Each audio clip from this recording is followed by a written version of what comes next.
అందరికీ ఇవాల్టి మన వీడియోలో అయితే ఉప్మా ఎలా తయారు చేసుకుందామో చూసేద్దాం పదండి. నా స్టైల్లో ముందుగా స్టవ్ ఆన్ చేసుకొని గిన్నె పెట్టుకొని నేనైతే ఒక గ్లాస్ ఉప్మా రవ్వ తీసుకున్న, దాన్ని మంచిగా రోస్ట్ చేసుకొని పక్కన పెట్టుకోవాలి.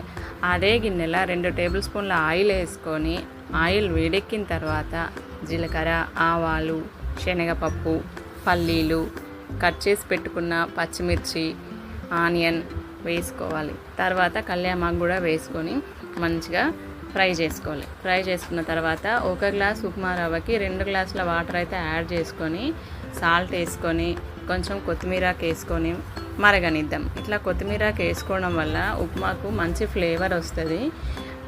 మంచిగా మరిగిన తర్వాత ఉప్మా రవ్వ అయితే వేసుకొని కలుపుకుందాం.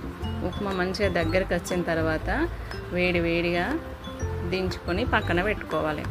ఉప్మా అయితే దగ్గరికి వచ్చేసింది. దగ్గరికి వచ్చిన తర్వాత పక్కన పెట్టేసుకుందాము. ఈలోగా మీరైతే ఒక లైక్ అయితే కొట్టుకోరి. మన ఛానల్కి కొత్తగా వచ్చినట్టయితే మన ఛానల్ని సబ్స్క్రైబ్ అయితే చేసుకోండి. ఇక్కడ మా పాప అయితే మంచిగా మ్యాంగో పికిల్ వేసుకొని వేడి